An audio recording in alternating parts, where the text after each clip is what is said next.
Ассалаумағалейкум достар. Соңғы шығарылымда Барселона жайлы сөз қозғаған едік. Сіздердің сұрауларыңызбен бүгін олардың принципиалды қарсыласы Реал туралы айтамыз. Достар, қазақ тілді контентті қолдап арнаға жазылуды ұмытпаңыз. Біз футболды барынша қазақша сөйлетуге тырысып жатырмыз. Сіздің тарапыңыздан жазылған пікірлер мен басылған лайктар бізге өз жұмысымызды әрмен қарай жақсы көңіл күйді жалғастыруға көмектеседі. Мадридтіктер өткен маусымды өте сүреңсіз өткізді. Клубтар арасындағы әлем чемпионатына топ жарама деп едік, жартылай финалда сүрініп, осы жылды трофейсіз аяқтайтын болды. Реал мұндай нашар нәтижені соңғы рет 2021 жылы тіркеген екен. Карло Анчелотти шәкірттері Ла Лигада екінші орынға табан тіреді. Чемпиондар лигасының ширек финалында Арсеналдан оңбай ұтылды және басты қарсыласы Барселонадан 4 классикада да жеңілді. Осы масқараға шыдай алмаған Флорентино Перес өзгеріс жасау керек деп шешіп, сол өзгерісті бапкерден бастады. Маусым аяқталмай жатып ақ Папа Карлоның командадан кететін мәлім болды. Онымен бірге клубтың аңызға айналған жартылай қорғаушысы Лука Модрич те чемоданын жинай бастады. Демек, клубта алда үлкен өзгерістер күтіп тұр. Реалдың жасаған өзгерістері бірден нәтиже беріп, Ханси Фликтің Барселонасына тойтарыс бере ала ма? Жаңа бапкер қандай ойын схемасын қояды? Ойыншылар жаңа ойын стиліне бейімделе ала ма? Бүгін осы сұрақтарға жауап іздеп көреміз. Анчелотти кетеді дегеннен кейін Реалды Хаби Алонсоның тізгіндейтіні белгілі болды. Перестің бұл лауазымға басқа кандидаты да болмады. 9 мамырда Алонсоның Байерден кететіні ресми түрде хабарланған еді. 3 күннен кейін Анчелотти ресми түрде Бразилия құрамасын тізгіндеді. 24 мамырда италиялық маман Реалдағы соңғы матчын өткізді. Ал келесі күні Мадридтік клубты ресми түрде Хаби Алонсо тізгіндеді. 43 жастағы маман 3 жылдық келісім шартқа қол қойып, команданы клубтар арасындағы әлем чемпионатында алып баратын болды. Жаңа бапкер кеде салысымен Флорентино Перес трансфер жасауды бастап кетті. Өткен жазда ақшасын қимап еді, бұл жолы шашылып жатыр. Содан да болар, соңғы маусымда Мадридтік клубта кадр тапшылығы болып, әсіресе қорғаныс шебіне ойыншылар жетіспей, жартылай қорғаушылар астыға түсіп ойнап жүрді. Анчелоттиге идея емес, ойыншылар жетіспегенде көрінді.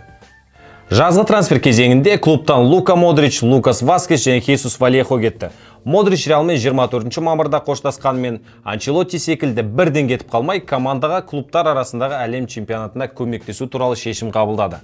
Бірақ бұл турнирде жолы болмай, күні кеше ресми түрде Милан клубына ауысты.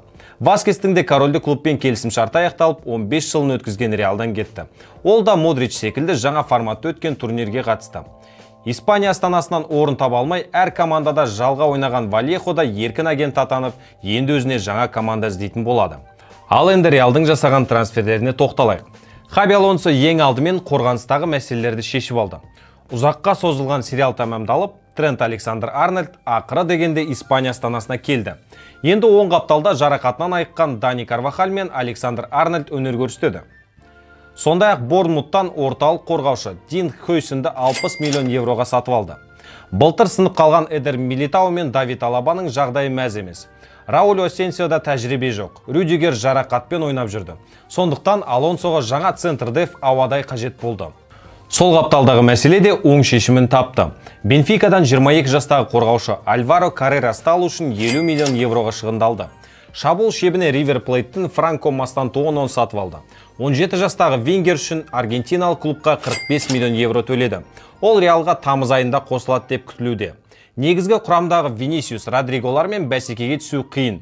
Соған қарағанда Эндрик секілді перспективаға алған секілді. Әзірге Алонсоның жасаған трансферлері осы. Енді Реалдың жаңа маусымда қалай ойнайтынына тоқталайық. Хаби Алонсо үшін клубтар арасындағы әлем чемпионаты жаңа маусымға дайындық болды. Мықты командаларға қарсы 6 матч өткізіп, 4-еуінде жеңіске жетті. Біреуінде тең түсті, біреуінде ұтылды. 43 жастағы маман Байерде 3 орталық қорғаушы схемасымен ойнаған еді, бірақ Реалға кеде салысымен 2 қорғаушыға көшті. Себебі бұл клубтың дәстүріне сіңіп қалған жүйе. Қандай бапкер келсе де, қандай командаға қарсы ойнаса да, қорғанысқа емес шабуылға көп көңіл бөледі. Қақпашы позициясына ешкімнің таласы жоқ шығар. Куртуа негізгі құрамдағы орнын ешкімге бермейді. Қосалқы құрамда оны алмастыратын Андрей Лунин бар. Алонсоның да экспериментке бармай тексерілген қақпашыға сенім артатыны анық. Ал қорғанысы былтырғы маусымға қарағанда әлде қайда күшейді.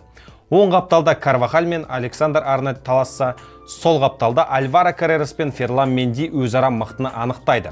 Қажет болса, ол позицияда Фран Гарсия да ойнап бере алады. Ал орталық қорғаушы таңдау кезінде Алонсоға біраз бас ауырту керек. Антонио Рюдигердің жанына кімді қояды? Рауль Асенсионың тәжірибесі аз. Эдер Милитао мен Давид Алаба жарақаттан кейін қалай ойнайды? Бұл да үлкен мәселе. Демек, жалғыз таңдау Дин Хойсенге түсіп тұр. Демек, тағы бір қорғаушы алса, артық етпейді-ау. Алаң ортасына қарай жылжиық. Көз үйренген Каземиро, Модрич, Кросс үштігінің дәуірі аяқталды. Каземироның орнын Арелиан Чуамени басып, артқы жартылай қорғаушы позициясында ойнап жүр.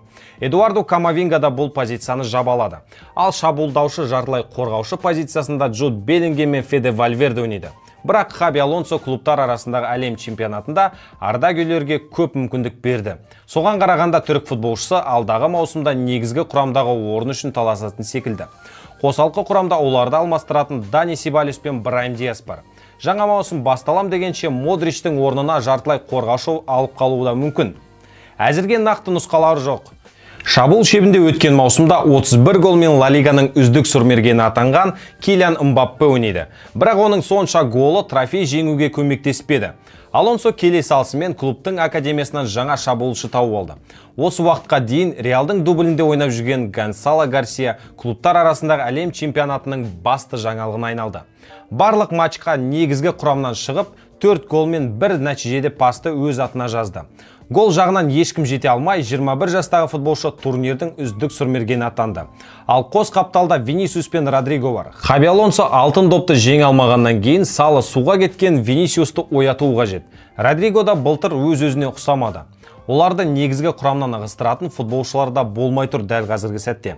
Сондықтан бар үміт екеуінде. Оларды керек кезде жаңадан келетін Франко Мастантуоно мен Эндрик алмастыра алады. Өткен маусымдағы сәтсіздігінен кейін Реал Мадрид әжептер өзгерістер жасады. Корольді клубты Байерді шыңға жетелеп, Баварияны тақтан тайдырған Хаби Алонсо тізгіндеді.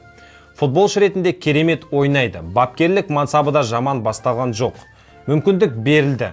Енді оның қалай пайдаланатын алдағы маусымда байқайтын боламыз.